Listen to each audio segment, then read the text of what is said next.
এবং স্যারের আদর্শকে যেন আমরা ফলো করে। ছাত্র জনতার গণঅভ্যুত্থানে আওয়ামী লীগ সরকারের পতন ঘটলেও এখনও তাদের সুবিধাভোগীরা সরকারের বিভিন্ন বিভাগে বসে আছে, এমন অভিযোগ প্রায় সব রাজনৈতিক দলের। প্রশাসন, বিচার বিভাগ সহ গুরুত্বপূর্ণ প্রতিষ্ঠানে ফ্যাসিস্টদের দোসররা অবস্থান করছে বলে দাবি বিএনপিরও।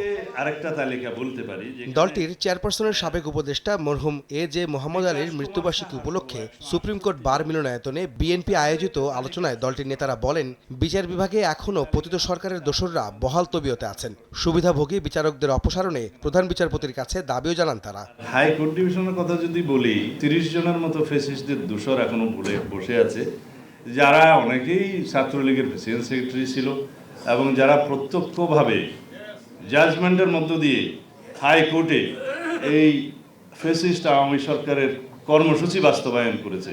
সুতরাং ইন্ডিপেন্ডেন্স অফ জুডিশিয়ারি এনশিওর করার আগে তাদেরকে ক্লেম করতে হবে এবং তাদেরকে বিচারের আওতায় আনতে হবে।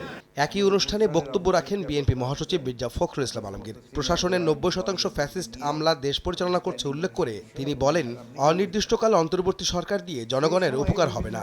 অনেকে বলছে যে আগে সংস্কার হবেই, তারপরে নির্বাচন। তো সংস্কার তো একটা চলমান প্রক্রিয়া।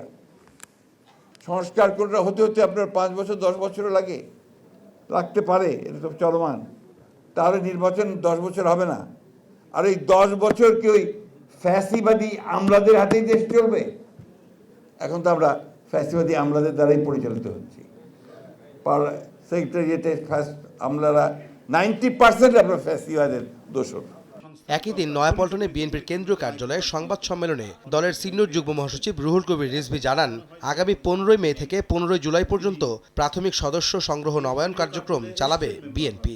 যারা হয়তো একসময় আওয়ামী লীগ করতেন, কিন্তু আওয়ামী লীগের এই দুঃশাসন, আওয়ামী লীগের বর্বরোচিত কর্মকাণ্ড, লুটপাট, টাকা পাচার, এটাকে পছন্দ করেনি। মানে যারা করেনি এই ধরনের মানুষ, তারা আগেই আওয়ামী লীগ থেকে সরে গেছেন, তারা আসতে পারবে না কেন? এদিকে জাতীয় প্রেস ক্লাবে আলাদা অনুষ্ঠানে বিএনপি নেতারা বলেন, যারাই ক্ষমতার লোভে পড়বে তাদের পরিণতি শেখ হাসিনার মতো হবে। সম্মান বাঁচাতে সরকারের দ্রুত নির্বাচন দেওয়ার বিকল্প নয় বলেও মন্তব্য দলটির নেতাদের।